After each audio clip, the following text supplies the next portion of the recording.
Let's get to last night now. Former Vice President Mike Pence made his pitch to voters right here on Wednesday night as part of a town hall that we hosted here at NewsNation, hosted by our own Leland Bittert. Absolutely. It wasn't exclusive, and people turned out en masse. The event featured live studio audiences in Chicago and Des Moines, with voters touching on a number of topics. Mr. Pence tackling issues from education to abortion rights and everything in between. Our own Emily Finn was there and joins us live with more. Emily, it was an opportunity for voters to speak directly to the man who hopes to be the GOP nominee.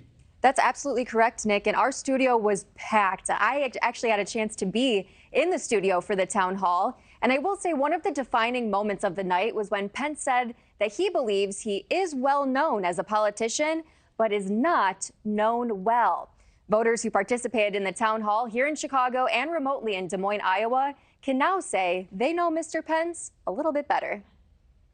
I intend to be the Republican nominee for President of the United States. NewsNation's Leland Bittert moderated a town hall with Republican presidential candidate and former Vice President Mike Pence on NewsNation last night. Pence walking a fine line of distancing himself from former President Trump, who is currently dominating the Republican primary field, while also touting the Trump administration's accomplishments and making his own name for himself on the campaign trail. I hear the former president and others shying away, saying that we've got problems here at home, as though we can't solve our problems here at home and be the leader of the free world. A devout Christian, Pence's faith came up in questions about the military reimbursing abortion procedures across state lines and if LGBTQ awareness has a place in education.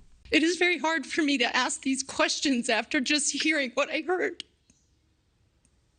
What is your policy plan to protect the transgender community? I'm deeply grieved to hear about those tragic circumstances. And I hear your heart.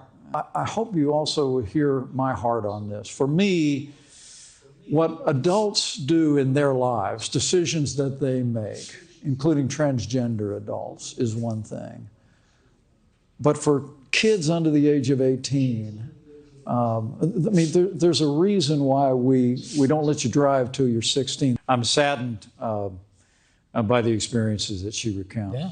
I really am. I don't think anyone should ever be mistreated or harassed or discriminated against because of who they are or what they believe. I'd like to put my arm around any one of those young people and just say, we love you. Voters pressed him on his stance on immigration. Colin, we have the worst crisis at our southern border in American history. And it's a man-made crisis. That man's name is Joe Biden.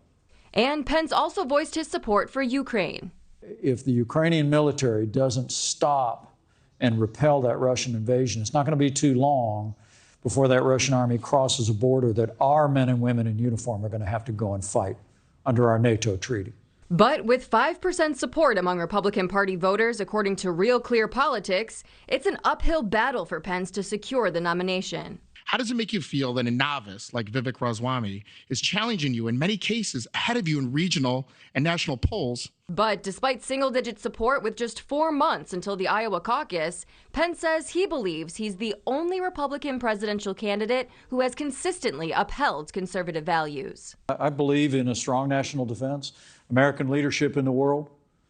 I believe in limited government, fiscal responsibility, and balanced budgets. I believe in the right to life and traditional moral values.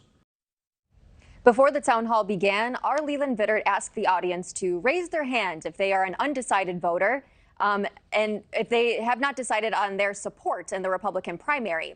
A solid majority were undecided. And when asked the same question at the end of the town hall, a similar amount agreed that they would consider supporting Pence. So I think it's safe to say there were some productive conversations last night, Nick and Markey. And even, Emily, it seems as though there were times when he said things or had positions that were uncomfortable for some. He was still showing compassion and making it clear that he wanted to understand where they were coming from.